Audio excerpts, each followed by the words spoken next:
Sir जय Hind. Ranjit Tiwari sir, जय हिंद। बहुत बहुत शुक्रिया समय देने के लिए। Thank you sir. जय हिंद Rajesh sir. Thank you sir. आपसे बातचीत शुरू की और ऊपर से गर्जना शुरू हो गई, तो इसका मतलब इंद्रदेव जो है वो डरा रहे हैं। तो इसका मतलब वीडियो का बहुत ज्यादा इम्पैक्ट आज होने वाला है इस वीडियो का। क्योंकि बहुत सारे मेरे असम राइफल के भाइयों के मुझे मैसेज आए कि सर आप हमारी बात नहीं कर रहे हैं, थोड़ा हमारे लिए आप वीडियो बनाना छोड़ दिए। तो ऐसा नहीं है, मैं थोड़ा सा बिजी था पिछले 1 डेढ़ महीने से, तो मैं वीडियो नहीं बना पाया। लेकिन असम राइफल हमेशा मेरे दिल के करीब है, आगे भी रहेगी। अब तिवारी सर, पहले अगेन शुक्रिया आपका, क्योंकि इस 1 महीने के अंदर कुछ अपडेट्स हुई तो मुझे लगा कि मैं आपके साथ बातचीत करूं। ये जो पूरा केस था एमओडी एमएचए वाला, जहां तक मेरी जानकारी है, जो मुझे सोशल मीडिया से के जरिए मिलती है, कि ये सुप्रीम कोर्ट तक केस पहुंच चुका है। क्या कुछ अपडेट है, थोड़ा बताइए, क्योंकि तमाम एक्स सर्विसमैन जो असम राइफल के हैं वो इंतजार कर रहे हैं ताकि उनको स्टेटस पता चल पाए कि केस कहां तक पहुंचा है और क्या कुछ हो रहा है। सर जैसा कि आप भी जानते हैं, सभी लोग जानते हैं कि हाई कोर्ट से हमको मतलब कोई विशेष राहत तो नहीं मिला था। ना तो हमारे हक में जी फैसला आया था, ना हमारे विरोध में फैसला आया। हाई कोर्ट ने गवर्नमेंट ऑफ इंडिया को टाइम दिया था, 3 महीने का टाइम दिया था कि आप एक डिसीजन लो।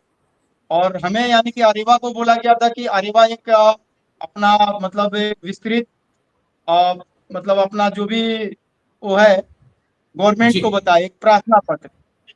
तो हमने वो अपना प्रेजेंटेशन दे दिया गवर्नमेंट को, बट गवर्नमेंट की तरफ से कोई उसका रिप्लाई नहीं मिला। तो फिर अरेवा एक एसएलपी लेके सुप्रीम कोर्ट गई। एसएलपी का ओके। मतलब आपको पता है, स्पेशल लीव पिटीशन, यानी ये एक ठीक प्रकार है। का परमिशन होता है कोर्ट से कि अपना केस चलाने के लिए। इसमें सुप्रीम कोर्ट ने फिर से गवर्नमेंट को डायरेक्शन दिया है कि गवर्नमेंट हमारे मामले को फिर से ध्यानपूर्वक देखे और इसके ऊपर फैसला करे। फैसला उनका कुछ भी हो सकता है, हाँ या ना में हो सकता है, बट उनको रिप्लाई देना पड़ेगा। वो जब हमें रिप्लाई दे देंगे तब फिर आगे की प्रक्रिया बढ़ेगी। फिलहाल यही कानूनी स्टेटस है। गवर्नमेंट के पास लेटर जा मैं चुका है। और बड़े बड़े आसान शब्दों में अगर इसको समझना चाहूं, या अपने व्यूअर्स को जो हमें असम राइफल के भाई देख रहे हैं उनको समझाना चाहूं कि जो हाई कोर्ट है, दिल्ली हाई कोर्ट, उसने सरकार से जवाब मांगा था, 90 दिन का वक्त दिया था कि आप जवाब दाखिल करिए, लेकिन सरकार की तरफ से कोई जवाब नहीं दिया गया। उसके बाद आप जी जी सुप्रीम जी। कोर्ट पहुंचे और सुप्रीम कोर्ट ने भी अब सरकार को डायरेक्शंस दी हैं कि आप जवाब दीजिए। लेकिन अभी जो डायरेक्शन दिया गया है इसमें पॉइंट वाइज, जैसे जी कि ये नहीं कि वो यस और नो कर देंगे।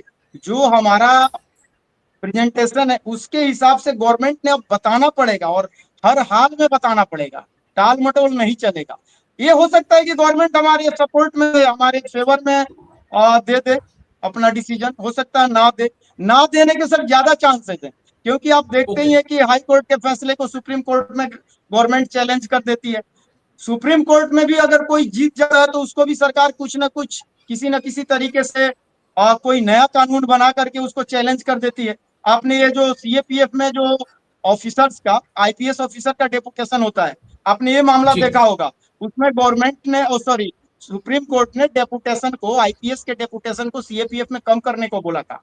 बट गवर्नमेंट ने उसके अगेंस्ट में सीएपीएफ जनरल रेगुलेशन बिल लेके आ गई और उसको दोनों सदनों से, जो संसद के दोनों सदन है, राज्यसभा और जी। लोकसभा, उससे पारित करवा लिया। प्रेसिडेंट का साइन हुआ और वो कानून बन गया। तो ऐसा है कि सरकार ज्यादातर हमारे अगेंस्ट में ही काम करती है, लेकिन हमें उम्मीद है कि सरकार हमारे हक में फैसला लेगी, क्योंकि सरकार को ये फैसला लेना ही पड़ेगा।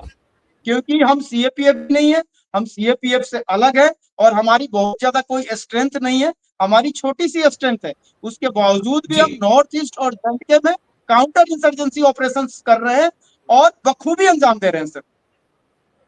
बिल्कुल तो पंडित, सर ये मैं चीज इस है। बात से एग्री दूसरा, करता हूँ। इसीलिए सुप्रीम और कोर्ट ने गवर्नमेंट ऑफ इंडिया को आदेश दिया जो है। भी पार्टी सत्ता में होती है, अ, अगर असम राइफल्स के वेटरन्स के अंदर, अगर असम राइफल के एक्स सर्विसमैन जवानों के पास इतनी ताकत हो कि वो वोटिंग पर इम्पैक्ट डाल सकें, तो शायद मुझे लगता है कि कोई भी पार्टी हो जो सत्ता में रहेगी वो बहुत जल्दी विचार करेगी। तो इसके बारे में अरेबा को, अरेसा को थोड़ा सा विचार करना पड़ेगा। अगर आपको वाकई में चाहिए कि गवर्नमेंट आपके हित में कोई कानून बनाए, फैसला करे, तो फिर इम्पैक्ट आपको डालना पड़ेगा वोटिंग पैटर्न पे।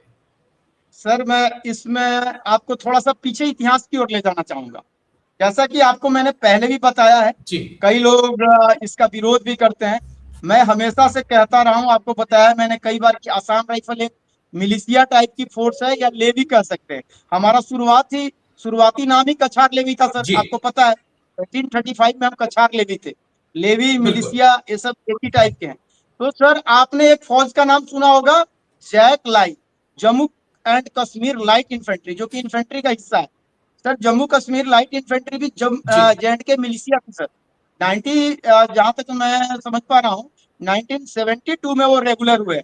उससे पहले वो भी मिलिशिया थे, हमारी ही तरह वो भी ड्यूल कमांड में थे। वो यानी कि उनका एडमिनिस्ट्रेशन होम मिनिस्ट्री में था, और एडमिनिस्ट्रेशन होम मिनिस्ट्री में था, और उनका ऑपरेशनल कमांड कंट्रोल डिफेंस में था। उनका ठीक। बजटिंग जो, मतलब कहने का मतलब बजटिंग था होम मिनिस्ट्री का, ऑपरेशन डिफेंस का था। वो फुली 1972 में वो फुली आर्मी के अंडर आ गए।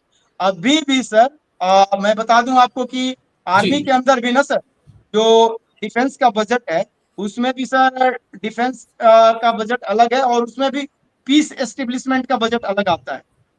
ये जो जैक लाई का आज भी पेमेंट आता है सर, ये पीस एस्टेब्लिशमेंट से आता है। इंडियन कोस्ट जी गार्ड का पीस एस्टेब्लिशमेंट से आता है। जो ओके। हमारा ग्रीफ है उसका भी शायद इसी प्रकार का है।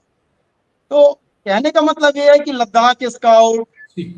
जैंट के मिलिशिया, जो कि लद्दाख स्काउट तो लद्दाख स्काउट के ही नाम से आज भी, और वो इन्फेंट्री बन चुकी है 2000 में, जो कि बिल्कुल। इन्फेंट्री नहीं थी पहले, वो भी पैरामिलिट्री थी। जैंट के मिलिशिया भी पैरामिलिट्री थी, जो कि जैक लाई बन चुकी है। उनकी भी स्ट्रेंथ कोई बहुत ज्यादा जी नहीं थी सर। लद्दाख स्काउट की तो टोटल जहां तक मैं जानता हूँ 5 यूनिट है अभी भी। हमारी तो उनसे थोड़ी ज्यादा ही है, ओके। 46 यूनिट है, थोड़ी क्या बहुत ज्यादा है। तो क्या दिक्कत है सर कि गवर्नमेंट हमसे वही काम करवा रही है, और हमको आर्मी का दर्जा नहीं दे रही है, आर्मी के बराबर पे पैरिटी नहीं दे रही है, हमको सुविधाएं नहीं दे रही है, और काम हमसे वही ले रही है।